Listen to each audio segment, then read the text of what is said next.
ओम शांति ओम शांति ओम शांति ओम।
ತಂದೆಯಾಗಿ ಎತ್ತಿಕೊಂಡ ನನ್ನ ಬಾಬಾ, ತಾಯಿಯಾಗಿ ಮುದ್ದಿಸಿದ ನನ್ನ ಬಾಬಾ. ತಂದೆಯಾಗಿ ಎತ್ತಿಕೊಂಡ ನನ್ನ ಬಾಬಾ, ತಾಯಿಯಾಗಿ ಮುದ್ದಿಸಿದ ನನ್ನ ಬಾಬಾ. ಶಿಕ್ಷಣ ನೀಡಿದ ನನ್ನ ಬಾಬಾ, ಸದ್ಗುರುವಾಗಿ ಹೇ ನನ್ನ ಬಾಬಾ. ಶಿಕ್ಷಣ ನೀಡಿದ ನನ್ನ ಬಾಬಾ, ಸದ್ಗುರುವಾಗಿ ಹೇ ನನ್ನ ಬಾಬಾ. ನನ್ನ ಬಾಬಾ ನನ್ನ ಬಾಬಾ ನನ್ನ ಬಾಬಾ ನೀನು ನನ್ನ ಬಾಬಾ.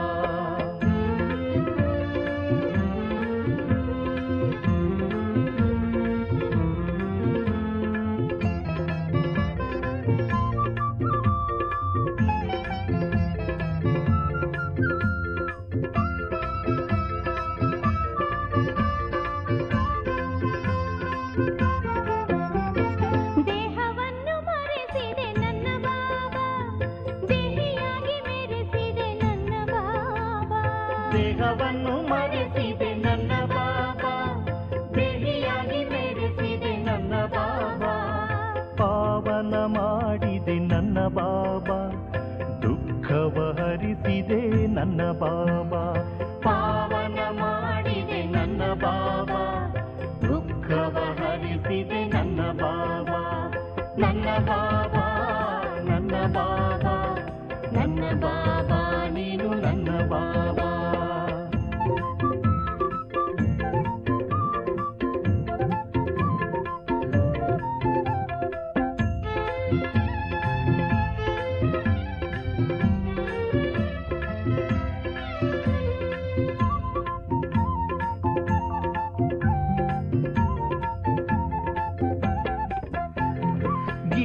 ಜ್ಞಾನದಾತ ನನ್ನ ಬಾಬಾ, ಜಗಕ್ಕೊಬ್ಬನೇ ತಂದೆ ನನ್ನ ಬಾಬಾ. ಗೀತ ಜ್ಞಾನದಾತ ನನ್ನ ಬಾಬಾ, ಜಗಕ್ಕೊಬ್ಬನೇ ತಂದೆ ನನ್ನ ಬಾಬಾ. ಸರ್ವಾತ್ಮರ ತಂದೆ ನನ್ನ ಬಾಬಾ, ಶಿವ ಬಾಬಾ ನೀನು ನನ್ನ ಬಾಬಾ. ಸರ್ವಾತ್ಮರ ತಂದೆ ನನ್ನ ಬಾಬಾ, ಶಿವ ಬಾಬಾ ನೀನು ನನ್ನ ಬಾಬಾ. ನನ್ನ ಬಾಬಾ ನನ್ನ ಬಾಬಾ ನನ್ನ ಬಾಬಾ ನೀನು ನನ್ನ ಬಾಬಾ.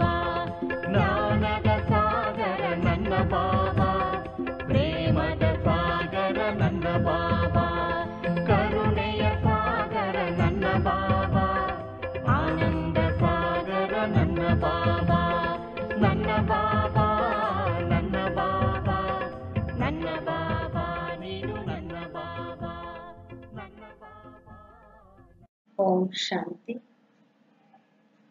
मीठे बच्चे, अपने स्वीट बाप को याद करो तो तुम सतो प्रधान देवता बन जाएंगे। सारा मदार याद की यात्रा पर ಶಿವಬಾಬಾ ತಿಳಿಸ್ತಿದ್ದಾರೆ, ಮಧುರಾತಿ ಮಧುರ ಮಕ್ಕಳೇ, ತಮ್ಮ ಸ್ವೀಟ್ ತಂದೆ ನೆನಪು ಮಾಡ್ರಿ, ಆಗ ನೀವು ಸತೋ ಪ್ರಧಾನ ದೇವತೆ ಆಗ್ತೀರಿ. ಶಿವ ತಂದೆಗೆ ನಾವು ಸ್ವೀಟ್ ತಂದೆ ಅಂತ ಯಾಕೆ ಹೇಳ್ತೀವಿ? ಯಾಕಂದ್ರೆ ಅವನ ಮಾತು ಮಧುರ, ಅವನ ವಿಚಾರಗಳು ಕಲ್ಯಾಣ, ಶುಭ ವಿಚಾರಗಳು. ಅವನು ಯಾರಿಗೂ ಸಹ ದುಃಖ ಕೊಡೋದಿಲ್ಲ. ಸದಾ ವಿಶ್ವ ಕಲ್ಯಾಣದ ಯೋಚನೆ, ಅನೇಕ ಆತ್ಮರ ಉನ್ನತಿಯ ಮಾತುಗಳನ್ನೇ ಆಡ್ತಾರೆ. ಆದ್ದರಿಂದ ಶಿವ ತಂದೆಗೆ ನಾವು ಸ್ವೀಟ್ ಬಾಪ್ ಎಂದು ಹೇಳ್ತೇವೆ. ಅಂಥ ಸ್ವೀಟ್ ತಂದೆ ನಾವು ನೆನಪು ಮಾಡಿಬಿಟ್ರೆ ಸತೋ ಪ್ರಧಾನ ದೇವತೆಗಳು, ಇಲ್ಲಿ ಬರೀ ದೇವತೆ ಅಂತ ಹೇಳಿಲ್ಲ ಶಿವಬಾಬಾ, ಸತೋ ಪ್ರಧಾನ, ಸತ್ಯುಗದ ದೇವತೆಗಳು ಸತೋ ಪ್ರಧಾನ ದೇವತೆಗಳು, ತ್ರೇತಾಯುಗದ ದೇವತೆಗಳು ಸತೋ ದೇವತೆಗಳು. ಆದ್ದರಿಂದ ಅತ್ಯಂತ ಶ್ರೇಷ್ಠವಾದ ಸ್ಥಾನ ದೇವತಾ ಸ್ಥಾನ, ಅದರಲ್ಲೂ ಸತೋ ಪ್ರಧಾನ ದೇವತೆಗಳು. ಎಲ್ಲದಕ್ಕೂ ಆಧಾರ ನೆನಪಿನ ಯಾತ್ರೆ. ಅಂತ ದೇವತೆ ಆಗ್ಬೇಕಂದ್ರೆ ನಾವು ನೆನಪಿನ ಯಾತ್ರೆಯಲ್ಲಿ ಇರ್ಬೇಕು. ಜಗತ್ತಲ್ಲಿ ಅನೇಕ ಯಾತ್ರೆ ಮಾಡಿ ಬಂದಿರ್ಬೋದು ನಾವು, ಆದ್ರೆ ಇದು ನೆನಪಿನ ಯಾತ್ರೆ, ತಂದೆ ನೆನಪು ಮಾಡುವಂತ ಯಾತ್ರೆ, ಖರ್ಚಿಲ್ಲದ ಯಾತ್ರೆ, ಯಾವುದೇ ಶ್ರಮವಿಲ್ಲದ ಯಾತ್ರೆಯಾಗಿದೆ. ಆದ್ದರಿಂದ ಏನೇ ಕೆಲಸ ಮಾಡ್ತಿದ್ರು ನಾವು ಈ ಯಾತ್ರೆಯನ್ನು ಮಾಡಬಹುದು. ಪ್ರಶ್ನೆ, जैसे बाप की कशिश बच्चों को होती है, वैसे किन बच्चों की कशिश सबको होंगी? ಯಾವ ರೀತಿ ಶಿವಬಾಬರ ಆಕರ್ಷಣೆ ಎಲ್ಲಾ ಮಕ್ಕಳಿಗೂ ಆಗ್ತದೆ, ಅದೇ ರೀತಿ ಎಂಥ ಮಕ್ಕಳ ಆಕರ್ಷಣೆ ಎಲ್ಲರಿಗೂ ಆಗ್ತದೆ? ಉತ್ತರ, ಯಾರು ಹೂಗಳಾಗಿದ್ದಾರೋ, ಯಾವ ರೀತಿ ಸಣ್ಣ ಮಕ್ಕಳು ಅಂದ್ರೆ ಹೂಗಳು ಅಂತ ಹೇಳ್ತಾರೆ. ಯಾಕೆಂದ್ರೆ ಅವರು ಯಾವುದೇ ವಿಕರ್ಮ, ಆಸುರಿ ಗುಣಗಳು ಅವರಿಗೆ ಗೊತ್ತಿರೋದಿಲ್ಲ. ಅದಕ್ಕೆ ಎಲ್ಲರಿಗೂ ಆಕರ್ಷಣೆ ಆಗ್ತದೆ. ಯಾವುದೇ ಈರ್ಷೆ, ದ್ವೇಷ, ಅಹಂಕಾರ, ಯಾವುದೇ ಕೆಟ್ಟ ಗುಣಗಳ ಬಗ್ಗೆ ಅರಿವಿರೋದಿಲ್ಲ. ಪಾಪಕರ್ಮ ಆಗ್ಲಿ ವಿಕರ್ಮ ಆಗ್ಲಿ ಏನೋ ಆ ಮಕ್ಕಳಿಗೆ ಗೊತ್ತಿರೋದಿಲ್ಲ. ಅತ್ಯಂತ ಮುಗ್ಧವಾದ ಮನಸ್ಸಿರ್ತದೆ, ಪವಿತ್ರವಾದ ಮನಸ್ಸಿರ್ತದೆ, ಶುದ್ಧವಾದ ಮನಸ್ಸಿರ್ತದೆ, ನಿಷ್ಕಲ್ಮಶವಾದ ಮನಸ್ಸಿರ್ತದೆ. ಆದ್ದರಿಂದ ಇಲ್ಲಿ ಶಿವಬಾಬಾ ಸಣ್ಣ ಮಕ್ಕಳನ್ನು ಹೂವಿಗೆ ಹೋಲಿಸ್ತಾ ಇದ್ದಾರೆ. ಅದೇ ರೀತಿ ನಾವು ಯಾವಾಗ ಹೂಗಳು ಅಂದ್ರೆ ಮನಸ್ಸು ಪರಿಶುದ್ಧ ನಿಷ್ಕಲ್ಮಶವಾಗಿರ್ತೀವೋ ಆಗ ಎಲ್ಲರಿಗೂ ಆಕರ್ಷಿತ ಆಗ್ತೇವೆ. ಆದ್ದರಿಂದ ನಮ್ಮಲ್ಲಿ ಯಾವುದೇ ಆಸುರಿ ಗುಣಗಳು, ಅವಗುಣಗಳು ಎನ್ನುವಂಥ ಮುಳ್ಳು ಇರಬಾರ್ದು. ಓಂ ಶಾಂತಿ. ಆತ್ಮಿಕ ಮಕ್ಕಳಿಗೆ ಗೊತ್ತಿದೆ, ಇದು ಪುರುಷೋತ್ತಮ ಸಂಗಮ ಯುಗ. ನಾವಿರೋದೀಗ ಪುರುಷೋತ್ತಮ ಸಂಗಮ ಯುಗದಲ್ಲಿ. ಆದ್ರೆ ನಾವಿನ್ನು ಪುರುಷೋತ್ತಮರಾಗಿಲ್ಲ, ಉತ್ತಮ ಪುರುಷರಾಗಿಲ್ಲ. ಅನೇಕ ಆತ್ಮಗಳಲ್ಲಿ ಉತ್ತಮಾತಿ ಉತ್ತಮ ಪುರುಷರು, ಭವಿಷ್ಯದ ದೇವತೆಗಳಿಗೆ ಉತ್ತಮ ಪುರುಷರು ಅಂತ ಹೇಳ್ತೇವೆ. ಪುರುಷರಲ್ಲೂ ಉತ್ತಮರು. ಅಂಥ ನಮ್ಮ ಭವಿಷ್ಯದ ಪುರುಷೋತ್ತಮ ಮುಖ ನಮ್ಗೆ ಕಾಣಿಸ್ತಿದೆನಾ? ಮತ್ತೊಂದು ಪ್ರಶ್ನೆ ಹೇಳ್ತಾರೆ, ಪುರುಷೋತ್ತಮ ಡ್ರೆಸ್ ನಿಮಗೆ ಕಾಣಿಸ್ತಾ ಇದೆನಾ? ಪುರುಷೋತ್ತಮ ಮುಖ ಮತ್ತು ಪುರುಷೋತ್ತಮ ಡ್ರೆಸ್. फील करते हो कि हम फिर नई दुनिया सतयुग में लक्ष्मी नारायण की वंशावಳಿ में जाएंगे? ಮಕ್ಕಳಿಗೆ ಪುರುಷಾರ್ಥ ಮಾಡ್ತಾ ಮಾಡ್ತಾ ಫೀಲ್ ಆಗ್ತದೆ, ನಾನು ಹೊಸ ಜಗತ್ತು ಸತ್ಯುಗದಲ್ಲಿ ಇವರಂತೆ ಲಕ್ಷ್ಮೀನಾರಾಯಣರ ಆಗ್ತೀನಲ್ವಾ, ಅವರ ವಂಶಾವಳಿಯಲ್ಲಿ ಹೋಗ್ತೀನಲ್ವಾ, ಸುಖಧಾಮದಲ್ಲಿ ಹೋಗ್ತೀನಲ್ವಾ, ಪುರುಷೋತ್ತಮ ಆಗ್ತೀನಲ್ವಾ. ಬರ್ತದಾನೆ?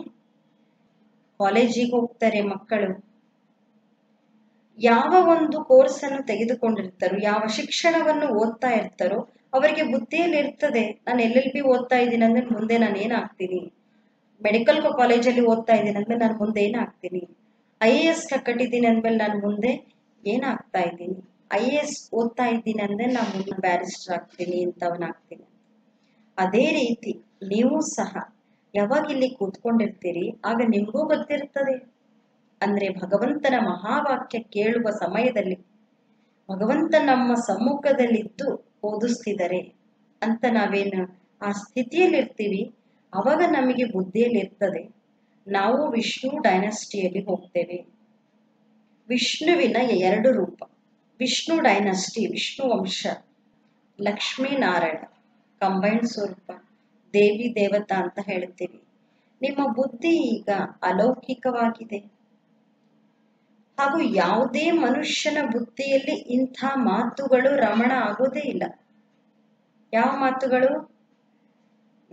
ನನಗೆ ಭಗವಂತ ಓದಿಸ್ತಾ ಇದ್ದಾರೆ, ನಾನು ಗಾಡ್ಲಿ ಸ್ಟೂಡೆಂಟ್ ಆಗಿದ್ದೀನಿ, ನಾನು ಮುಂದೆ ಇಂಥ ಒಂದು ವಿಷ್ಣು ಡೈನಸ್ಟಿಗೆ ಹೋಗ್ತೇನೆ ಅಥವಾ ಲಕ್ಷ್ಮೀನಾರಾಯಣ ಆಗ್ತೇನೆ, ಹೊಸ ಜಗತ್ತು ಸತ್ಯುಗದಲ್ಲಿ ಹೋಗ್ತೇನೆ, ಪುರುಷೋತ್ತಮ ಡ್ರೆಸ್ ಅನ್ನು ಹಾಕೊಳ್ಳುತ್ತೇನೆ.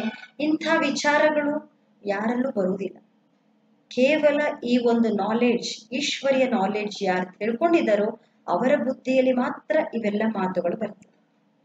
ಯಾಕೆಂದ್ರೆ ನೀವೇನು ಭಗವಂತನ ಮಹಾವಾಕ್ಯ ಪರಮಾತ್ಮನ ಮುರಳಿಯನ್ನು ನೀವು ಕೇಳ್ತಾ ಇದ್ದೀರಿ. ಕೇಳುವಾಗ ನಮ್ದೊಂದು ಸತ್ಸಂಗ, ಸತ್ಯವಾದ ಸಂಘ. ಜಗತ್ತಲ್ಲಿ ಸತ್ಯ 2, ಒಂದು ಆತ್ಮ, ಇನ್ನೊಂದು ಪರಮಾತ್ಮ. ಯಾವಾಗ ನಾವು ಆತ್ಮ ಪರಮಾತ್ಮನ ಸಂಬಂಧ ಜೋಡಿಸಿರ್ತೀವಿ, ನನ್ನ ಆತ್ಮ ಈಗ ಪರಮಾತ್ಮನ ಮುರಳಿಯನ್ನು ಕೇಳ್ತಾ ಇದ್ದೇನೆ ಅನ್ನೋ ಸ್ಥಿತಿಯಲ್ಲಿರ್ತೀವಿ, ಆವಾಗ ನಾವು ಸತ್ಸಂಗದಲ್ಲಿ ಇದ್ದಂತೆ. ನಿಜವಾದ ಸತ್ಯವಾದ ಸಂಘ ಇದು. ಇದು ಕಾಮನ್ ಸತ್ಸಂಗ ಅಲ್ಲ. ಜಗತ್ತಲ್ಲಿ ಅನೇಕ ಸಂಘಗಳು ಇರ್ಬೋದು, ಆದ್ರೆ ಇದು ಸತ್ಯವಾದ ಸಂಘ. यहाँ बैठे हो समझते हो सत बाबा जिसको शिव कहा जाता है उनके संग में बैठे हैं. ಯಾರಿಗೆ ನಾವು ಭಕ್ತಿಯಲ್ಲಿ ಸತ್ಯಂ ಶಿವಂ ಸುಂದರಂ ಅಂತ ಹೇಳ್ತಾ ಇದ್ದೀವಿ ಅಲ್ವಾ, ಸದಾಶಿವ ಸತ್ಯಂ ಅಂತ ಹೇಳ್ತಿದ್ದೀವಿ, ಅಂಥ ಸತ್ಯ ಶಿವನ ಸಂಘದಲ್ಲಿ ನಾವೀಗ ಕೂತ್ಕೊಂಡಿದ್ದೇವೆ. ಈ ಒಂದು ನಶೆ ನಮಗಿರ್ಬೇಕು. ಶಿವ ತಂದೆ ರಚಯಿತ, ಅವರೇ ರಚನೆ ಆದಿ ಮಧ್ಯಾಂತವನ್ನು ತಿಳಿದವರು, ಅವರೇ ಈ ನಾಲೆಡ್ಜ್ ಅನ್ನು ಕೊಡ್ತಾರೆ. ಜಗತ್ತಲ್ಲಿ ನಮಗೆ ನಾಲೆಡ್ಜ್ ಮತ್ತೆ ಯಾರೂ ಕೊಡ್ಲಿಕ್ಕೆ ಸಾಧ್ಯ ಇಲ್ಲ. ಯಾಕಂದ್ರೆ ಯಾರಲ್ಲೂ ಇಲ್ಲ, ಯಾವ ಪುಸ್ತಕದಲ್ಲೂ ಇಲ್ಲ, ಭಕ್ತಿಯ ಪುಸ್ತಕದಲ್ಲಿ. जैसे कि कल की बात सुनाते हैं, यहाँ बैठे हो तो यह तो याद होगा ना कि हम आए हैं रिजवनेट होने, अर्थात यह शरीर बदल देवता शरीर लेने. ಇಲ್ಲಿ ನಮಗೆ ಭಗವಂತನ ಮುರಳಿಯನ್ನು ಕೇಳುವಾಗ, ಆಲಿಸುವಾಗ ನೆನಪಿರ್ತದೆ, ನಾನು ಬಂದಿರೋದೇ ಈ ಶರೀರವನ್ನು ಬದಲಾಯಿಸಿ ದೇವತಾ ಶರೀರವನ್ನು ಪಡೆದುಕೊಳ್ಳಿಕ್ಕೋಸ್ಕರ. ಆತ್ಮ ಹೇಳ್ತದೆ, ನಾನು ಈ ತಮೋ ಪ್ರಧಾನ ಹಳೆ ಶರೀರ ಏನಿದೆ ಇದನ್ನು ಬದಲಾಯಿಸಿ ನಾನು ಲಕ್ಷ್ಮೀನಾರಾಯಣ ಆಗ್ತೇನೆ. ಏಮ್ ಆಬ್ಜೆಕ್ಟ್ ಕಿತನಿ ಶ್ರೇಷ್ಠ ಹೇ. ನೋಡಿ, ನಮ್ಮ ಗುರಿ ಉದ್ದೇಶ ಎಷ್ಟು ಶ್ರೇಷ್ಠ ಇದೆ. ಜಗತ್ತಲ್ಲಿ ಎಷ್ಟೋ ವಿದ್ಯಾರ್ಥಿಗಳು ಏನೆಲ್ಲ ಗುರಿಗಳನ್ನ ಇಟ್ಕೊಂಡಿದ್ದಾರೆ, ಆದ್ರೆ ಅವರೆಲ್ಲ ಇಟ್ಕೊಂಡಿರುವ ಗುರಿಗಳಿಗಿಂತ ಅತ್ಯಂತ ಶ್ರೇಷ್ಠವಾದ ಗುರಿ ನಮ್ಮದಾಗಿದೆ. ಈಶ್ವರ್ಯ ವಿದ್ಯಾರ್ಥಿಗಳಾದಂತ ನಮ್ಮ ಗುರಿ ಅತ್ಯಂತ ಶ್ರೇಷ್ಠ. ಪಡಾನೆ ವಾಲಾ ಟೀಚರ್ ಜರೂರ್ ಪಡ್ನೆ ವಾಲಾ ಸ್ಟೂಡೆಂಟ್ ಸೇ ಹೋಶಿಯಾರ್ ಹೋಗಾ. ಓದಿಸುವಂತ ಟೀಚರ್ ಓದುವಂತ ವಿದ್ಯಾರ್ಥಿಗಳಿಗಿಂತ ಹುಷಾರಿರ್ತಾನೆ, ಜಾಣ ಇರ್ತಾನೆ, ಬುದ್ಧಿವಂತರಿರ್ತಾನೆ. ಪಡಾತೆ ಹೇ ಅಚ್ಚೆ ಕರ್ಮ ಸಿಕ್ಲಾತೆ ಹೇ ತೋ ಜರೂರ್ ಊಂಚ್ ಹೋಗಾನ. ಶಿವ ಬಾಬಾ ಓದಿಸ್ತಾರೆ, ಒಳ್ಳೆ ಕರ್ಮವನ್ನೂ ಕಲಿಸ್ತಾರೆ, ಅಂದ ಮೇಲೆ ನಾವು ಅವಶ್ಯವಾಗಿ ಶ್ರೇಷ್ಠ ಆಗೇ ಆಗ್ತೇವೆ. ತುಮ್ ಜಾನ್ತೆ ಹೋ ಹಮ್ಕೋ ಸಬ್ಸೆ ಊಂಚ್ತೆ ಊಂಚ್ ಭಗವಾನ್ ಪಡಾತೆ ಹೇ.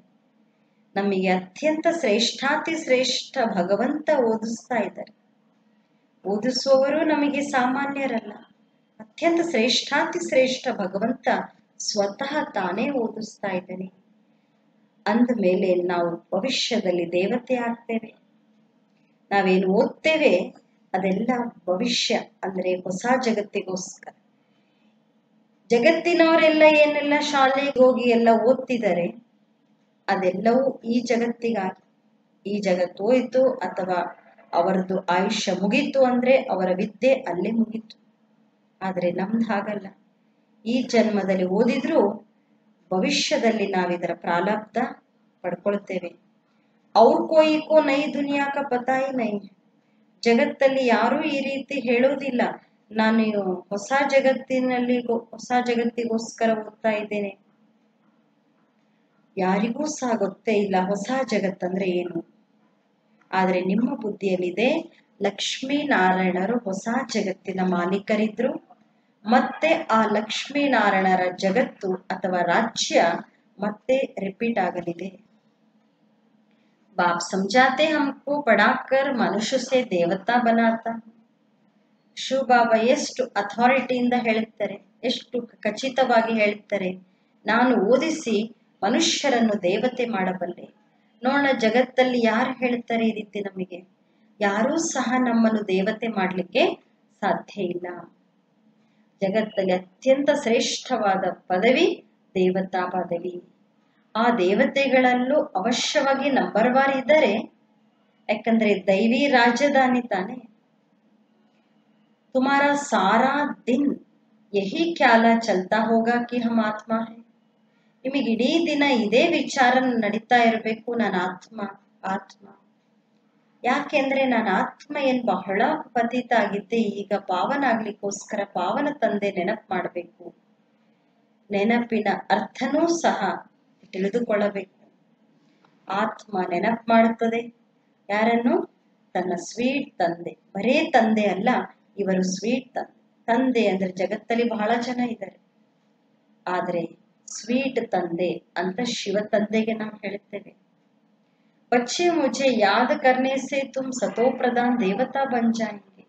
ಸ್ವತಃ ಪರಮಾತ್ಮ ತಾನೇ ಹೇಳ್ತಾರೆ, ನನ್ನ ನೆನಪು ಮಾಡಿದ್ರೆ ನೀವು ಸತೋ ಪ್ರಧಾನ್ ದೇವತಾ ಆಗ್ತೀರಿ. ನೋಡೋಣ, ಯಾವ ಮನುಷ್ಯರು ಯಾವ ಸಾಧು ಸಂತರು ಸಹಿತ ಈ ರೀತಿ ಹೇಳಲಿಕ್ಕೆ ಸಾಧ್ಯ ಇಲ್ಲ, ನೀವು ನನ್ನ ನೆನಪು ಮಾಡಿ ಸತೋ ಪ್ರಧಾನ ದೇವತೆ ಆಗ್ತೀರಿ, ಹೇಳೋದಿಲ್ಲ. ಯಾಕಂದ್ರೆ ಸತೋ ಪ್ರಧಾನ ದೇವತೆಗಳ ಅವರ ಬಯೋಗ್ರಫಿನೂ ಯಾರಿಗೂ ಗೊತ್ತಿಲ್ಲ. बाप जरूर पूछेंगे ना, बच्चे कितना समय याद करते हो, याद करने में ही माया की लड़ाई होती है. ಶಿವ ಬಾಬಾ ಕೇಳ್ತಾರೆ, ಮಕ್ಕಳೇ ಎಷ್ಟು ಸಮಯ ನೀವು ನೆನಪು ಮಾಡ್ತೀರಿ? ಯಾಕಂದ್ರೆ ನೆನಪು ಮಾಡೋದ್ರಿಂದಲೇ ಮಾಯೆ ಯುದ್ಧ, ನೆನಪಿನಲ್ಲಿದ್ದಾಗನೇ ಮಾಯೆ ಯುದ್ಧ ಆಗ್ತದೆ. ಪರಮಾತ್ಮ ನೆನಪು ಮಾಡಿರ್ಲಿ ಕೂತ್ಕೊಂಡಿದೀವಿ ಅಂತಂದ್ರೆ ಯುದ್ಧ ಶುರುವಾಗ್ತದೆ. तुम खुद समझते हो यह यात्रा नहीं परंतु जैसे कि लड़ाई है. ಕೆಲವು ಮನಸ್ಸು ಬಿಡ್ತದೆ ನೆನಪು ಮಾಡ್ತಾ ಮಾಡ್ತಾ, ಏನಪ್ಪ ಇದು ಬೇರೆ ಬೇರೆ ಸಂಕಲ್ಪಗಳು ಬರ್ತಿದೆ, ಬುದ್ಧಿ ಬೇರೆ ಬೇರೆ ಕಡೆ ಹೋಗ್ತಾ ಇದೆ, ಇದು ಒಂಥರ ಯುದ್ಧ ಆಗ್ಬಿಟ್ಟಿದೆ ಅವ್ರಿಗೆ. ಇದ್ರಲ್ಲೇ ವಿಘ್ನ ಬಹಳಷ್ಟು ಆಗ್ತದೆ. ನೆನಪು ಮಾಡೋಣ ಅಂದ್ರೇನೆ ಮಾಯೆ ವಿಘ್ನ ಬಹಳಷ್ಟು ಆಗ್ತದೆ. ತಂದೆ ನೆನಪನ್ನೇ ಮರೆಸಿ ಬಿಡ್ತದೆ ಮಾಯೆ. कहते भी है बाबा हमको आपकी याद में रहने में माया के तूफान बहुत लगते. ಎಷ್ಟೋ ಜನ ಮಕ್ಕಳು ಬಾಬನಿಗೆ ಕಂಪ್ಲೇಂಟ್ ಮಾಡ್ತಾರೆ, ಬಾಬಾ ನಿಮ್ಮ ನೆನಪು ಮಾಡ್ಲಿಕ್ಕಂತ ಕೂತ್ಕೊಂಡ್ರೆ ಮಾಯೆ ಬಹಳಷ್ಟು ಬಿರುಗಾಳಿ ಆಗ್ತದೆ, ಮನಸ್ಸೆಲ್ಲೆಲ್ಲೋ ಹೋಗ್ತದೆ, ಬುದ್ಧಿ ಎಲ್ಲೆಲ್ಲೋ ಹೋಗ್ತದೆ, ಏನೆಲ್ಲಾ ವಿಚಾರಗಳು ಬಂದ್ಬಿಡ್ತದೆ. ಅದಕ್ಕೆ ಶಿವಬಾಬಾ ಹೇಳ್ತಾರೆ, ನಂಬರ್ 1 ಬಿರುಗಾಳಿ ದೇಹಾಭಿಮಾನ. ಇವತ್ತು ಕ್ರೋಧ ಬಂತು, ನಾಳೆ ಲೋಭ ಬಂತು, ಒಂದಲ್ಲ ಒಂದು. ಕೆಲವೊಮ್ಮೆ ಈ ರೀತಿ ಮಕ್ಕಳು ಹೇಳ್ತಾರೆ, ಬಾಬಾ ನಂದಿವತ್ತು ಅವಸ್ಥೆ ಬಹಳ ಚೆನ್ನಾಗಿತ್ತು, ಯಾವುದೇ ಬಿರುಗಾಳಿ ಬಂದಿಲ್ಲ, ನೆನಪಿನ ಯಾತ್ರೆಯಲ್ಲಿ ಇಡೀ ದಿನ ಇರಿ, ಆಗ ಬಹಳ ಖುಷಿ ಇರ್ತದೆ. ಮಕ್ಕಳು ಅನುಭವ ಹೇಳ್ತಾರೆ, ಬಾಬಾ ಇವತ್ತು ಇಡೀ ದಿನ ನೆನಪಲ್ಲಿದ್ದೆ, ಬಹಳ ಖುಷಿ ಇತ್ತು. ಬಾಬಾಗೂ ಬಹುತ್ ಯಾದ್ ಕಿಯಾ, ಶಿವ ಬಾಬಾ ನನ್ ಬಹಳ ನೆನಪು ಮಾಡಿದೆ. ಎಷ್ಟು ನೆನಪಿನಲ್ಲಿ ಪ್ರೀತಿಯ ಕಣ್ಣೀರು ಸಹ ಬರ್ತದೆ. ಬಾಬಾ ಕಿ ಯಾದ್ ಮೇ ರಹನೆ ಸೆ ತುಮ್ ಮೀಟೆ ಬನ್ ಜಾಯ್. ಎಷ್ಟು ನೆನಪು ಮಾಡ್ತಿರೋ ಅಷ್ಟು ಮಧುರ ಆಗ್ಬಿಡ್ತೀರ. ಯಾಕಂದ್ರೆ ನೆನಪು ಮಾಡುವ ತಂದೆ ಯಾರ ನೆನಪು ಮಾಡ್ತಿದೀವೋ ಅವರು ಮಧುರ ಇದ್ದಾರೆ. ಜಗತ್ತಲ್ಲಿ ಯಾರನ್ನ ನೆನಪು ಮಾಡಿದ್ರು ನಾವು ಮಧುರ ಆಗೋದಿಲ್ಲ, ವಿಕರ್ಮ ವಿನಾಶ ಆಗೋದಿಲ್ಲ, ಸತೋ ಪ್ರಧಾನ ದೇವತೆ ಆಗೋದಿಲ್ಲ, ಹೂಗಳಾಗೋದಿಲ್ಲ. ಆದ್ರೆ ಶಿವ ತಂದೆ ನೆನಪು ಮಾಡಿದ್ರೆ ಆಗ್ತೇವೆ. तुम बच्चे यह भी समझते हो कि हम माया से हार खाते खाते कहाँ तक आकर पहुंचे. ಕೆಲವು ಮಕ್ಕಳು ತಿಳ್ಕೊಳ್ತಾರೆ, ಏನಪ್ಪ ಮಾಯಿಂದ ಸೋಲು ತಿಂತ ಈಗ ಎಲ್ಲಿ ತಲುಪಿಬಿಟ್ಟಿದೀವಲ್ಲ. ಬಚ್ಚೆ ಹಿಸಾಬ್ ನಿಕಾಲ್ತೆ, ಮಕ್ಕಳು ಸಹ ಲೆಕ್ಕ ತೆಗಿತಾರೆ, ಎಲ್ಲಿದ್ದವ್ರು ಎಲ್ಲಿ ಬಂದ್ಬಿಟ್ಟಿದೀವಿ. ಒಂದು ಕಲ್ಪ ಅಂದ್ರೆ 5,000 ವರ್ಷ. 5,000 ವರ್ಷದಲ್ಲಿ ಕೆಲವು ಮಕ್ಕಳು ಲೆಕ್ಕ ಹಾಕ್ತಾರೆ. ಎಷ್ಟು ತಿಂಗಳು, ಎಷ್ಟು ದಿನಗಳು, ಎಷ್ಟು ಸೆಕೆಂಡ್ಗಳು. अगर कोई कहे लाखों वर्ष आयु है तो कोई हिसाब थोड़ी कर सकता. ನಮಗೆ ಕಲ್ಪ ಅಂದ್ರೆ 5,000 ವರ್ಷ ಅಂತ ಗೊತ್ತಿರೋ ಕಾರಣದಿಂದ ಲೆಕ್ಕ ತೆಗಿಬಹುದು, ಎಷ್ಟು ತಿಂಗಳು, ಎಷ್ಟು ದಿನ, ಎಷ್ಟು ಸೆಕೆಂಡು ಅಂತ. ಆದ್ರೆ ಕಲ್ಪದ ಆಯುಷ್ಯನೇ ಲಕ್ಷಾಂತರ ವರ್ಷ ಅಂತ ಹೇಳಿಬಿಟ್ರೆ ಲೆಕ್ಕ ತೆಗಿಲಿಕ್ಕೆ ಆಗೋದೇ ಇಲ್ಲ. ಬಾಬರ್ ತಿಳಿಸ್ತಾರೆ, ಈ ಸೃಷ್ಟಿಯ ಚಕ್ರ ತಿರುಗ್ತಾ ಇರ್ತದೆ, ಸುತ್ತಾ ಇರ್ತದೆ, ಸುತ್ತಾ ಇರ್ತದೆ. ಈ ಸಾರೆ ಚಕ್ರ ಮೇ ಹಮ್ ಕಿತನೆ ಜನ್ಮ ಲೇತೆ. ಹಾಗಾದ್ರೆ ಇಡೀ ಒಂದ್ಸರಿ ಚಕ್ರ ಸುತ್ತಿತು ಅಂದ್ರೆ ಎಷ್ಟು ಜನ್ಮ ತಗೊಳ್ತೇವೆ, ಯಾವ ಡೈನಾಸ್ಟಿಯಲ್ಲಿ ಬರ್ತೇವೆ. ಇದು ಬಹಳ ಹೊಸ ಮಾತು, ಹೊಸ ನಾಲೆಡ್ಜ್, ಹೊಸ ಜಗತ್ತಿಗಾಗಿ. ಹೊಸ ಜಗತ್ತು ಸ್ವರ್ಗಕ್ಕೆ ಹೇಳ್ತೇವೆ ನಾವು. ತುಮ್ ಕಹೆಂಗೆ ಹಮ್ ಅಭಿ ಮನುಷ್ಯ ಹೇ ದೇವತಾ ಬನ್ ರಹೆ ಹೇ. ಹೇಳ್ತೇವಲ್ವ, ನಾವೀಗ ಮನುಷ್ಯರು, ನಾಳೆ ದೇವತೆ ಆಗ್ತೇವೆ. ದೇವತಾ ಪದವಿ ಅಂದ್ರೆ ಶ್ರೇಷ್ಠ. ನೀವು ಮಕ್ಕಳಿಗೆ ಗೊತ್ತಿದೆ, ಎಲ್ಲಕ್ಕಿಂತ ಭಿನ್ನವಾದ ನಾಲೆಡ್ಜ್ ತಗೊಳ್ತಾ ಇದ್ದೇವೆ. ನಮಗೆ ಓದಿಸುವಂತವರು ಸಂಪೂರ್ಣ ಭಿನ್ನ ವಿಚಿತ್ರ ಆಗಿದ್ದಾರೆ. ಯಾಕೆ ಅಂದ್ರೆ ಅವನಿಗೆ ಸಾಕಾರ ಚಿತ್ರ ಇಲ್ಲ, ಸ್ಥೂಲವಾದ ಕಣ್ಣಿಗೆ ಕಾಣಿಸುವುದಿಲ್ಲ. ನಿಮ್ಮಂಗೆ ಶರೀರ ಇಲ್ಲ, ನಿರಾಕಾರ. ಡ್ರಾಮಾ ನೋಡ್ರಿ ಯಾವ ರೀತಿ ಒಳ್ಳೆ ಪಾತ್ರ ಇದೆ. ಶಿವಬಾಬಾ ಹೇಗೆ ಓದಿಸ್ತಾರೆ, ತಾನೇ ಬಂದು ಹೇಳ್ತಾರೆ ನಾನು ಇಂಥ ತನ್ನುವಲ್ಲಿ ಬರ್ತೇನೆ ಅಂತ. ಯಾಕಂದ್ರೆ ಅವನಿಗೆ ಓದಿಸ್ಬೇಕಾದ್ರೆ ಶರೀರ ಬೇಕು. ಯಾರ ತನ್ನುವಲ್ಲಿ ಬರಬೇಕು ಅದನ್ನು ಹೇಳ್ತಾರೆ. ಆದರೆ ಮನುಷ್ಯರು ಗೊಂದಲ ಮಾಡ್ಕೊಂಡ್ಬಿಟ್ಟಿದ್ದಾರೆ. ಏನು ಪರಮಾತ್ಮ ಇವರೊಬ್ಬರ ತನ್ನುವಲ್ಲೇ ಬರ್ತಾರೇನೋ. ಪರಂತು ಯಹತೋ ಡ್ರಾಮಾ ಹೇ. ಆದ್ರೆ ಇದು ಡ್ರಾಮಾದಲ್ಲಿ ಫಿಕ್ಸ್ ಆಗಿದೆ, ಇದರಲ್ಲಿ ಏನೂ ಬದಲಾವಣೆ ಆಗೋದಿಲ್ಲ. यह बातें तुम ही सुनते हो और धारण करते हो और सुनाते हो. कैसे हमको भगवान पढ़ाते. ಭಗವಂತನಿಗೆ ಶರೀರ ಇಲ್ಲ ಅಂತ ಹೇಳ್ತೀವಿ, ಚಿತ್ರ ಇಲ್ಲ, ಸಾಕಾರ ರೂಪ ಇಲ್ಲ, ನಿರಾಕಾರ. ರೂಪ ಇದೆ ಆದ್ರೆ ಆಕಾರ ಇಲ್ಲ. ಹಾಗಾದ್ರೆ ಪರಮಾತ್ಮ ಅವರ ತನುವಲ್ಲೇ ಯಾಕೆ ಬರ್ತಾರೆ. ಶಿವಬಾಬಾ ದಾದಾ ಲೇಖರಾಜ್ ಅವರ ಶರೀರದಲ್ಲಿ ಪರಕಾಯ ಪ್ರವೇಶ ಮಾಡಿ ಏನೆಲ್ಲ ಮುರಳಿಗಳನ್ನು ಹೇಳಿದರು. ಅವರು ಭಕ್ತಿ ಪ್ರಾರಂಭದಿಂದಲೇ ಶುರು ಮಾಡಿದ್ದಾರೆ. ಮೊಟ್ಟ ಮೊದಲು ಭಕ್ತಿ ಶುರು ಮಾಡಿದವರೇ ಅವರು. ಅತ್ಯಂತ ಶ್ರೇಷ್ಠ ಪದವಿ ನಂಬರ್ 1 ಪದವಿ ಸತ್ಯುಗದಲ್ಲಿ ಪಡೆದುಕೊಳ್ಳೋರು ಅವರೇ. ಆದ್ದರಿಂದ ಶಿವಬಾಬಾ ಅವರ ತನುವನ್ನು ಆಧಾರ ತೆಗೆದುಕೊಂಡು ನಮಗೆ ಮುರಳಿಯನ್ನು ನುಡಿಸ್ತಾರೆ. ಹಮ್ ಫಿರ್ ಅವ್ರ ಆತ್ಮವಂಕೋ ಪಡಾತೆ. ನಮಗಷ್ಟೇ ಗೊತ್ತಿದೆ ಶಿವಬಾಬಾ ಹೇಗೆ ಓದಿಸ್ತಾರೆ, ಯಾವ ರೀತಿ ಧಾರಣೆ ಮಾಡ್ಕೊಳ್ತಾರೆ. ಯಹ ಬಾತೆ ತುಮ್ ಹಿ ಸುನ್ತೆ ಹೋ ಅವ್ರ ಧಾರಣ ಕರ್ತೆ. ಈ ಮಾತು ನೀವಷ್ಟೇ ಕೇಳ್ತೀರಿ, ತಿಳ್ಕೊಳ್ತೀರಿ, ಧಾರಣೆ ಮಾಡ್ಕೊಳ್ತೀರಿ, ಇನ್ನೊಬ್ರಿಗೂ ಹೇಳ್ತೀರಿ. ಯಾವ ಮಾತು? ಭಗವಂತ ನಮಗೆ ಹೇಗೆ ಓದಿಸ್ತಿದ್ದಾರೆ ಅನ್ನೋದು ಎಲ್ಲರಿಗೂ ಅರ್ಥ ಆಗೋದಿಲ್ಲ. ಅರ್ಥ ಆದವರೇ ಇನ್ನೊಬ್ರಿಗೂ ಓದಿಸ್ತಾರೆ, ಅವರೇ ಓದ್ತಾರೆ. ಓದೋರು ಆತ್ಮನೇ ಕಲಿತದೆ, ಇನ್ನೊಬ್ರಿಗೂ ಕಲಿಸ್ತದೆ. ಆತ್ಮ ಮೋಸ್ಟ್ ವ್ಯಾಲ್ಯೂಯಬಲ್. ಆತ್ಮ ಅವಿನಾಶಿ, ಅಮರ. ಕೇವಲ ಶರೀರ ಸಮಾಪ್ತಿ ಆಗ್ತದಷ್ಟೇ. ನಾವು ಆತ್ಮಗಳು ನಮ್ಮ ಪರಂಪಿತ ಪರಮಾತ್ಮನ ಜೊತೆ ನಾಲೆಡ್ಜ್ ತಗೊಳ್ತಾ ಇದ್ದೀವಿ. ರಚಯಿತ ಮತ್ತು ರಚನೆಯ ಆದಿ ಮಧ್ಯ ಅಂತ್ಯ 84 ಜನ್ಮಗಳ ನಾಲೆಡ್ಜ್ ತಗೊಳ್ತಾ ಇದ್ದೀವಿ. ನಾಲೆಡ್ಜ್ ತಗೊಳ್ಳೋರು ಯಾರು? ಆತ್ಮ ಅವಿನಾಶಿ. ಆದ್ದರಿಂದ ಮೋಹನು ಯಾರ ಜೊತೆ ಇಟ್ಕೊಳ್ಬೇಕು? ಅವಿನಾಶಿ ವಸ್ತುವಿನ ಜೊತೆ. ವಿನಾಶಿ ವಸ್ತುವಿನ ಜೊತೆ ಬೇಡ. ಇತನಾ ಸಮಯ ತುಮ್ ವಿನಾಶಿ ಶರೀರ ಮೇ ಮೋಹ ರಕ್ತೆ ಆಯೋ. ಅನುಭವ ಇದೆ ಅಲ್ವಾ? ಇಷ್ಟು ಸಮಯ ನಾವು ವಿನಾಶಿ ಶರೀರದ ಮೇಲೆ ಮೋಹ ಇಟ್ಕೊಂಡು ರಿಸಲ್ಟ್ ಏನಾಯ್ತು? ನನ್ನ ಆತ್ಮ ಶರೀರದ ವಾನ ಬಿಡಬೇಕು ಅಂತ ಈಗ ನಮ್ಗೆ ಗೊತ್ತಾಗಿದೆ. ಕೆಲವೊಂದು ಮಕ್ಕಳು ಬರೀತಾರೆ, ನನ್ನ ಆತ್ಮ ಈ ಕೆಲಸ ಮಾಡಿದೆ, ನನ್ನ ಆತ್ಮ ಇವತ್ತು ಈ ಭಾಷಣ ಮಾಡಿದೆ, ನನ್ನ ಆತ್ಮ ಇವತ್ತು ಬಹಳ ತಂದೆಯ ನೆನಪು ಮಾಡಿದೆ, ಬಹಳಷ್ಟು ಶಿವಬಾಬರನ್ನು ನೆನಪು ಮಾಡಿದೆ. ಅವರು ಸುಪ್ರೀಂ ಆತ್ಮ, ನಾಲೆಡ್ಜ್ಫುಲ್. यारो शिव बाबा, तुम बच्चों को कितनी नॉलेज देते हैं, ಮೂಲ ವತನ್ ಸೂಕ್ಷ್ಮ ವತನ್ को तुम जानते हो. ಎಷ್ಟು ನಾಲೆಜ್ ಕೊಟ್ಟಿದ್ದಾರೆ ಶಿವಬಾಬಾ ನಮಗೆ. ಮೂಲ ವತನ ಅಂದ್ರೆ ಏನ್ ಗೊತ್ತು, ಸೂಕ್ಷ್ಮ ವತನ ಅಂದ್ರೆ ಏನ್ ಗೊತ್ತು. ಮನುಷ್ಯರ ಬುದ್ಧಿಯಲ್ಲಿ ಇದೇನೂ ಇಲ್ಲ. ಈ ಕಣ್ಣಿಗೆ ಕಾಣಿಸುವ ಜಗತ್ತಿನ ಬಗ್ಗೆನೇ ಇನ್ನೂ ಪೂರ್ಣ ತಿಳ್ಕೊಂಡಿಲ್ಲ ಅಂದ್ಮೇಲೆ ಮೂಲವತನ ಸೂಕ್ಷ್ಮವತನ ಬಗ್ಗೆ ಹೇಗೆ ತಿಳ್ಕೊಳ್ತಾರೆ. ತುಮಾರಿ ಬುದ್ಧಿ ಮೇ ಹೇ ರಚಯಿತ ಕೌನ್, ನಿಮ್ಮ ಬುದ್ಧಿಯಲ್ಲಿದೆ ರಚಯಿತ ಅಂದ್ರೆ ಯಾರು. ಈ ಮನುಷ್ಯ ಸೃಷ್ಟಿಯ ಕ್ರಿಯೇಟರ್ ಅಂತೇಳಿ ಗಾಯನ ಇದೆ. ಅವಶ್ಯವಾಗಿ ಅವನು ಕರ್ತವ್ಯ ಮಾಡೇ ಮಾಡ್ತಾನೆ, ಕರ್ತವ್ಯದಲ್ಲಿ ಬಂದೇ ಬರ್ತಾರೆ. ನಿಮಗೆ ಗೊತ್ತಿದೆ, ಬೇರೆ ಯಾವ ಮನುಷ್ಯರಿಗೆ ಗೊತ್ತಿಲ್ಲ, ಆತ್ಮ परमात्मा, आत्मा और परमात्मा बाप याद हो. तुम जानते हो और कोई मनुष्य नहीं जानते जिसको आत्मा और परमात्मा बाप याद हो. बाप ही नॉलेज देते कि अपने को आत्मा समझो. ಶಿವ ಬಾಬನೇ ನಾಲೆಜ್ ಕೊಡ್ತಾರೆ ತಮ್ಮನ್ನ ಆತ್ಮ ಅಂತ ತಿಳ್ಕೊಡ್ರಿ ಅಂತ.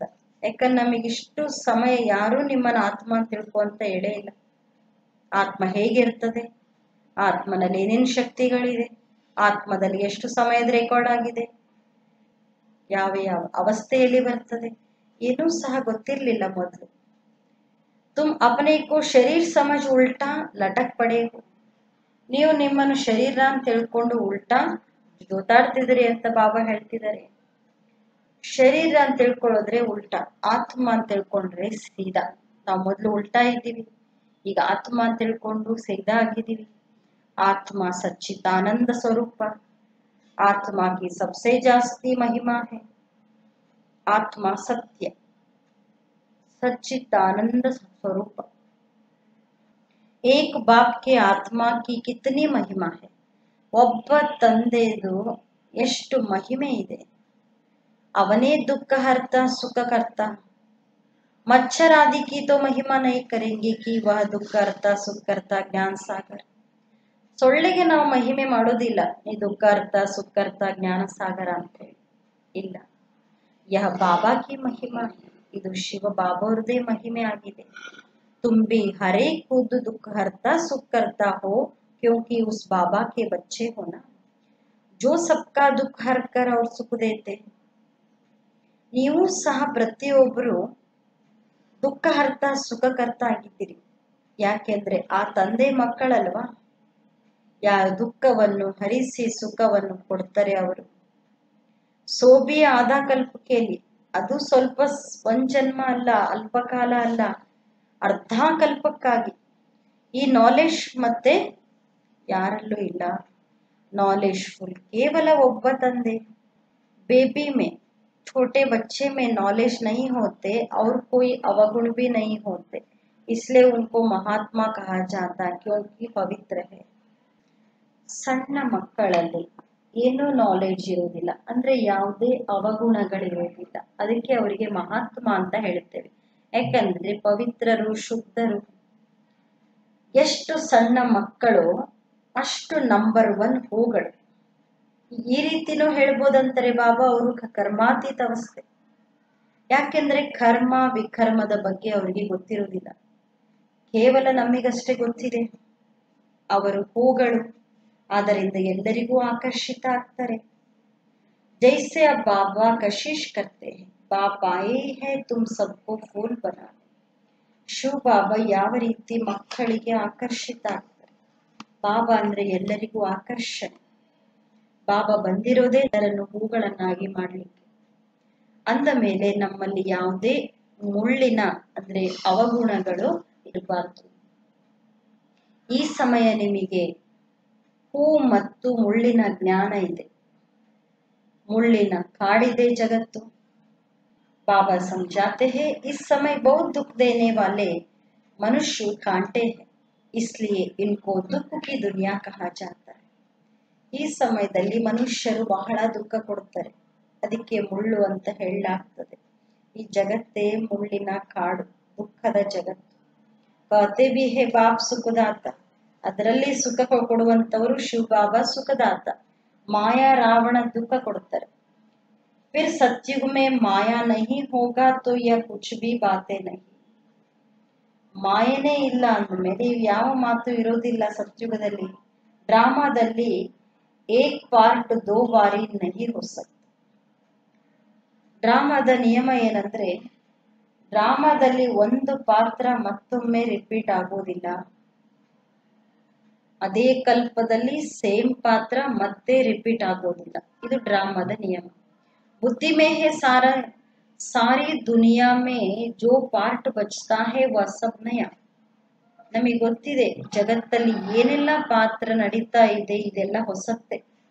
ವಿಚಾರ ಮಾಡ್ರಿ, ಸತ್ಯುಗದಿಂದ ಹಿಡಿದು ಇಲ್ಲೇ ತನಕ ದಿನಗಳು ಬದಲಾಗ್ತಾನೆ ಇದೆ, एक्टिविटीज बदलाता है. 5000 वर्ष की पूरी एक्टिविटी का रिकॉर्ड आत्मा में भरा हुआ है, वह बदल नहीं सकता.